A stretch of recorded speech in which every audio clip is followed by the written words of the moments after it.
Hello guys, welcome back to my channel. তো আজকে আবার চলে এসেছি একটা নতুন ভিডিও নিয়ে। তো আজকে আমি আবার আপনাদেরকে একটা নতুন গাছের সাথে পরিচয় করাবো। তো পুরো ভিডিওটা আপনারা অবশ্যই দেখতে থাকবেন। আজকে আমরা এমন জায়গায় ঘুরতে চলে এসেছি, তো সেই জায়গাটায় কিন্তু রাস্তার দুই ধারে প্রচুর পরিমাণে একটি ভেষজ গাছ হয়ে রয়েছে। কারণ এই গাছের পাতায় কিন্তু একটি ঝাঁঝালো গন্ধ রয়েছে, আর ওই গন্ধটা কিন্তু কেউ সহ্যও করতে পারে না।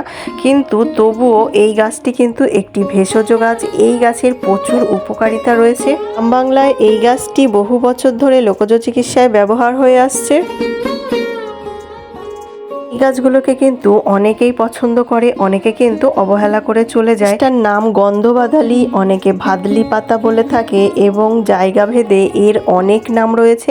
তো আপনারা এই গাছটাকে কি নামে চেনেন অবশ্যই আমাকে কমেন্টে জানাতে পারেন। এই গাছের পাতা, কাণ্ড, শিকড়ে বিভিন্ন উপকারী উদ্ভিজ্জ রাসায়নিক উপাদান থাকে। এটি একটি লতানো আকারের ভেষজ গাছ। এখান থেকে আমি কিছুটা পাতা তুলে নিচ্ছি, কারণ এই পাতাটা শরীরের পক্ষে খুবই উপকারী। আর যাদের বাড়িতে অসুস্থ রোগী বা পেটের কোনো প্রবলেম আছে তারা কিন্তু এই গাছের পাতাটা খেতে পারেন, তাতে কিন্তু পেটের সমস্যা ভালো হবে। গাছের পাতা হাত দিয়ে চূর্ণ করলে একটি ঝাঁঝালো গন্ধ বেরোয়।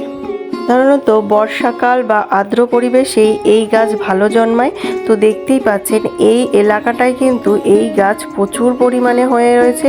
গাছগুলো কেমন লতিয়ে একটা লতার উপরে আরেকটা লতা জড়িয়ে কেমন গাছগুলো ছড়িয়ে গেছে পুরো এলাকা।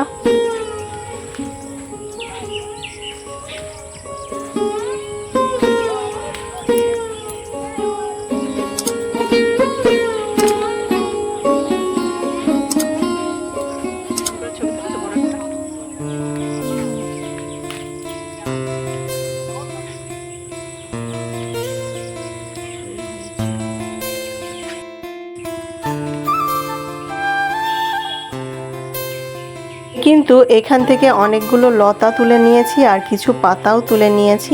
তো দেখুন আমি অনেকটাই তুলে নিয়েছি। এই গাছের পাতার কিন্তু বড়া খেতে খুবই ভালো লাগে। আর আপনারা কারা খেয়েছেন অবশ্যই জানাবেন। অনেকে কিন্তু ঘৃণা পায়, কিন্তু এটা কোনো ঘৃণার কারণ নেই, কারণ এটা শরীরের পক্ষে খুবই উপকারী। তাই আমিও খাই এটা। দেখতেই পাচ্ছেন কতগুলো পাতা তুলে নিয়ে চলে এসেছি বাড়িতে। এবার কিন্তু এখান থেকে পাতাগুলোকে ছাড়িয়ে নিচ্ছি। আর আমার বাড়িতে আমার হাজব্যান্ডের কয়েকদিন ধরে শরীরটা খারাপ, পেটের প্রবলেম, তাই জন্য কিন্তু আরও বেশি করে আমি এই শাকটা তুলে নিয়ে এসেছি, যাতে ওকে একটু বাটা করে দেবো। শুধু একটু লঙ্কা আর একটু নুন দিয়ে, বেশি না, একটা লঙ্কা দেবো, যাতে ওর পেটের সমস্যাটা ভালো হয়। আর এটা কিন্তু খুবই উপকারী একটি গাছ। তো দেখুন 2-3 দিন ধরে আমি অল্প অল্প করে দিলেই কিন্তু পেটের রোগটা ভালো হবে। গাছের পাতা বাটা, কাঁচা পাতা বাটা দিয়ে অল্প পরিমাণে যদি গরম ভাত একটু খেতে পারে তাহলে কিন্তু মুখে রুচিও আসে। গাছগুলো সাধারণত রাস্তার ধারে, জমিতে বা খালি বাগানে অনেক দেখা যায়। তো একটা লতা যদি কোথাও পড়ে সেখান থেকেই কিন্তু চারিদিকে এই গাছ ছড়িয়ে পড়ে। আমি কিন্তু এক এক করে পাতাগুলোকে ছাড়িয়ে নিতে হবে। আর অনেকে কিন্তু এই গন্ধভাদালি পাতাটাকে গাদাল পাতা নামেও চেনে। তো দেখুন আমি কিন্তু সুন্দর করে ছাড়িয়ে নিচ্ছি। আর এই গাছে কিন্তু কিছু শিকড়ও রয়ে গেছে। এই শিকড়গুলো যদি আবার মাটিতে পুঁতে দেওয়া হয় তাহলে কিন্তু এখান থেকে আবার গাছ বেরোবে। কিছু জায়গায় জ্বর ভালো করতে এই পাতার রস কিন্তু ভেষজ চিকিৎসায় ব্যবহার করা হয়ে থাকে। দেখতেই পাচ্ছেন একটা শিকড় দেখা যাচ্ছে, আর এই শিকড়টা কিন্তু মাটিতে পুঁতে দিলে আবার নতুন চারা গাছ বেরাবে।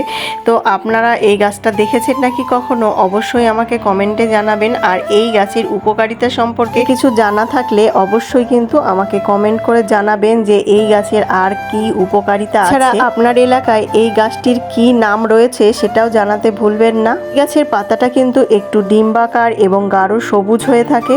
আর কিছু এলাকায় এই গাছের পাতাটা একটু লম্বা হয়ে থাকে। তো আমি যেখান থেকে পাতাটা নিয়ে আসলাম সেখানে কিন্তু দুই ধরনেরই পাতা ছিল, একটা একটু বড় সাইজের আর একটা কিন্তু একটু লম্বাটে সাইজের। তো আমি দেখে ফার্স্টে বুঝতে পারছিলাম না এটা গাঁদাল পাতা নাকি, তো গন্ধ শুকলে তো বোঝাই যায়। তো আমি তখনই বুঝলাম যে না, এটাও গন্ধ পাতাল বা গাঁদাল পাতা।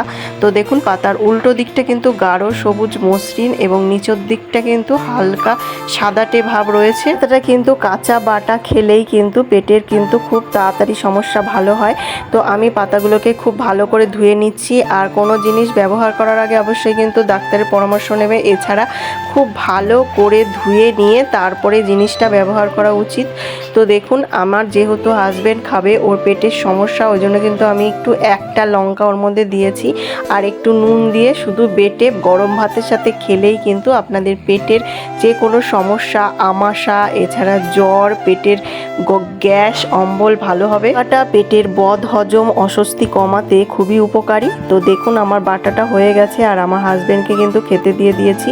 ও একটু খাবে যেহেতু ওর পেটের সমস্যা, বদ হজম হয় খুবই ওর। এছাড়া ক্ষতস্থানে এই পাতার রস লাগালেও ভালো হয়ে যায়। এছাড়া এই গাছের পাতা বেটে বাহ্যিকভাবে লাগালে ফোলা বা ব্যথা কমতে সাহায্য করে। এতে থাকা অ্যান্টিঅক্সিডেন্ট রোগ প্রতিরোধ ক্ষমতা বাড়ায়। আজকের মতন ভিডিওটা এই পর্যন্তই। ভালো থাকবেন, সুস্থ থাকবেন।